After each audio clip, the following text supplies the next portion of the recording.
So today I'm supposed to say Merry Christmas, and but the thing is, I know nobody's gonna be watching this video because everybody's at church celebrating Jesus's birthday, the day we celebrate Jesus's birthday, and that's great. Oh wait, no, that's not today. Wait, no, today is the day we give out presents to other people who are not Jesus. Is that how it goes? Okay, well, whatever. I know I'm supposed to say Merry Christmas. So, this is the day that we're all supposed to pretend like we're good people. That's what today is, right? Oh, wait. Yeah, that's how it goes. We give gifts, say Merry Christmas, and we're very festive and joyful. And we put up trees and say it's magical time of the year. I know I'm being cynical, but I do have a serious point here. Christmas is commercialized, and I just can't understand why people don't understand it. And then when you say, oh no, I don't celebrate Christmas, what are you? Some sort of, what do they call that? Oh, I can't think of the word now, but it doesn't matter, but pagan. You're some sort of pagan. Well, actually, I would actually be more concerned that if you celebrate it, it may be considered pagan, because you're not celebrating Jesus's birth. You are giving away presents by making Christmas the magical time of year and giving away and being fake and giving away presents to somebody else. But I mean, I'm not here to judge. That's not why I'm here. I'm not saying that you're a pagan. I can't say one way or the other. What I can say is it's just strange. I don't know where I want to go with this video. People tell me that I spoiled my daughter. Maybe I did, but in my mind, she earned it. We homeschooled her. She sat at that desk endless hours, working, studying, getting great grades, to the point where her education exceeded our ability to educate her. So at 14 years old, we had to enroll her in community college. And basically, well, we had to fight them at first. They didn't want to accept her. As a matter of fact, the year after she started college, they raised the requirement to a minimum of 16 years old.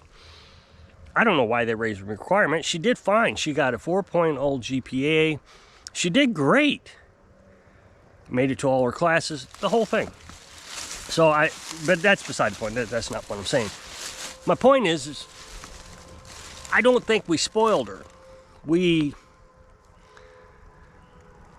recognized the work she put into it, and there needed to be some sort of compensation for her achievements, all the work she put in, the discipline it took. And to me, depends on what you define as a childhood. Some will say that we stole her childhood from her. Well, that may be fine, but we also gave her an adulthood, which I think is more important. So we spoiled her. Well, here's how this comes about, that we spoiled her. To me, if I have to wait until Christmas to give her the things that she has asked for throughout the year, based on her behavior, it seems to me that is, I don't know, kind of manipulative. You better be good all year or you're not getting any Christmas. That's a threat. I didn't have to threaten my daughter. I simply, here's the time that I was criticized the most. We went to the mall, and I know it sounds foolish, but you didn't see the look in her eyes.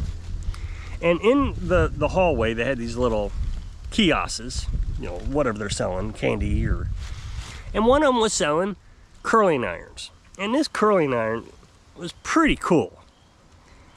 It was $125. And yeah, for a curling iron, that was just insanely high. I get it. And you could see it in my daughter's eyes. She really wanted it. And she said, "Can I have it?" Yeah. Absolutely.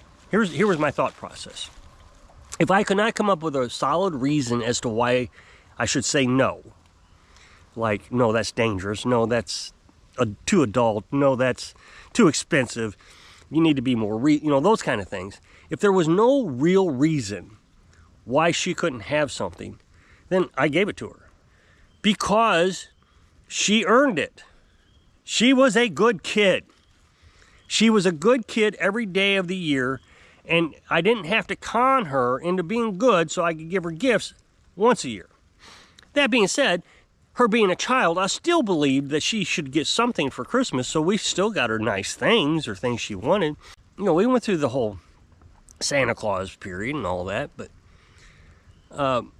I don't feel like that you're supposed to be good just for one day and then fake it for that one day. But then I can say the same for myself. I want to be as good on Christmas Day as I am any other day of the year. I don't want to have to put on an act. I don't want to have to sit around and say, oh yes, Christmas is the day that I'm supposed to be special and nice and give presents. So if I look at myself on Christmas Day and say, oh, I want to be better than I was yesterday and the day before and back in July, then there's something wrong with me. That I'm going to spend one day of the year being good or special and the rest of the year just a jerk. No, I want to be the same person all year around. And if I don't like who I am on Christmas Day and I got to fake it, then I need to change the other days of the year. Got to change my behavior to match that. What I find most intriguing is the criticism that you don't celebrate Christmas. I'm going to be great today. I'm going to tell everybody I'm perfect. I'm going to give gifts and I'm going to give hugs and kisses and I'm going to love them so much. But if you don't celebrate Christmas, you're a Scrooge and I need to penalize you. Or not even a Scrooge. Look, even if you look at Scrooge, that's a good point. Scrooge was the same person all year round. They needed to convince him to be a better person, so the ghost came around and told him to be a better person. But even then, he was good or bad all year round. He didn't change his behavior because of one day. That one day didn't make him see that his behavior was bad. And I'm okay with that. Just like I said, if I wake up on Christmas morning and realize, you know what? I need to be better today than I have been all the other days, then you need to change every day, which is what Scrooge did. But I don't think people see that story the way I see it. They still are mean all year long and are just nice one day. So if you're telling somebody, you need to celebrate Christmas, you're just a Scrooge, you're just a Grinch, because you don't celebrate Christmas, then you need to adjust your calendar so you're good every day, where you say, I recognize you don't like Christmas, or you don't celebrate Christmas, or you don't try to change your behavior for Christmas. That's pretty cool. So I just find, I've been talking recently about white lies. And I find it interesting that we can't even celebrate Jesus' birthday without telling a white lie, a social white lie. And the white lie is I'm going to be better today than I am any other day of the year. I'm going to spend $800. I think last year people spent $1,000 on Christmas. This year they're spending $800 on Christmas. You're going to spend $800 on Christmas telling everybody how wonderful you are. When we look at my daughter and the money I spent on her, let's just say with inflation and all that, let's just say I spent $800 a year on her all year long, spread out evenly based on good behavior and whether the thing that she wanted or needed or had to have or whatever that was necessary. So that was the criteria. Is it something that she deserves? I mean, if she wanted a new car at 4, I would have said, no, that's not appropriate. What else can we get you? I mean, this child started reading before 2. She was reading books. She had her own computer at 2. So I don't see how I spoiled her. I made her work. And she did all the regular chores too. She still had to do dishes.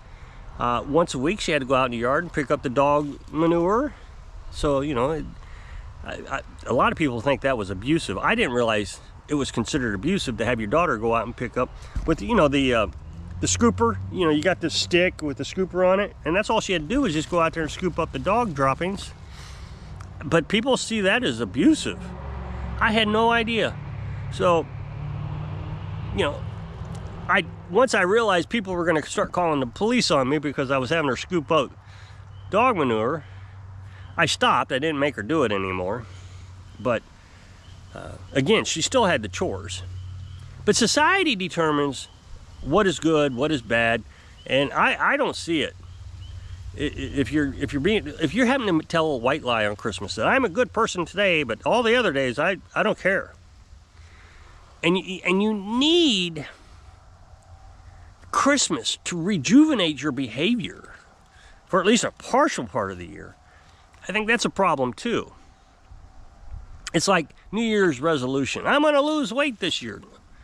Okay, well, why do you need a day to declare that? Why not just decide one day I'm going to lose weight? Why do you have to come up with a plan?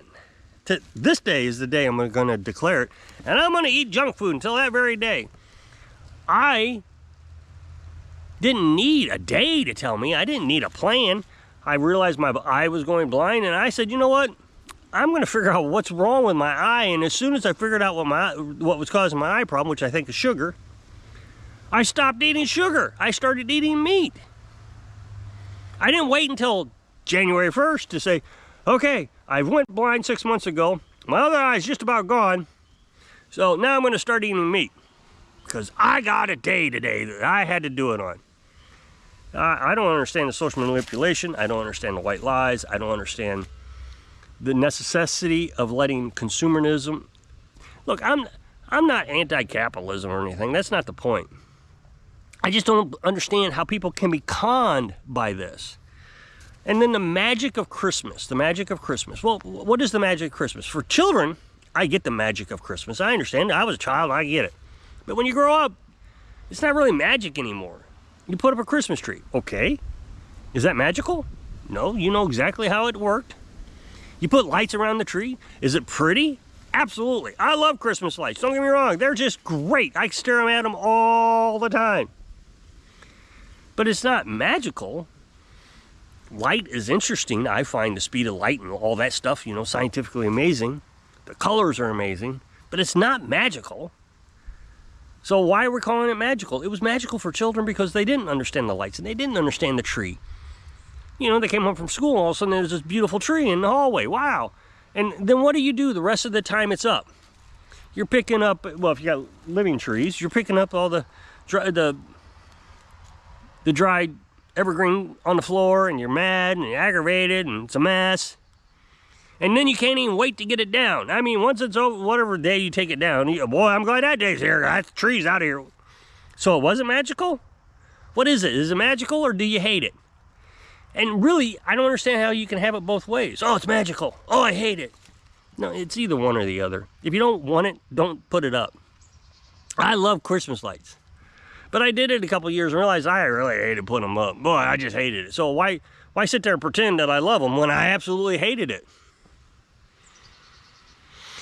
It's you're being convinced by capitalists, which is fine, to buy things and to do things.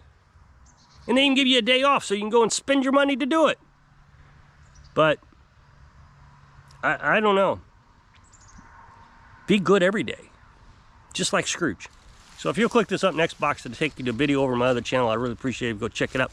So if I can inspire you to be Scrooge, so you can live your dreams. Thanks for watching.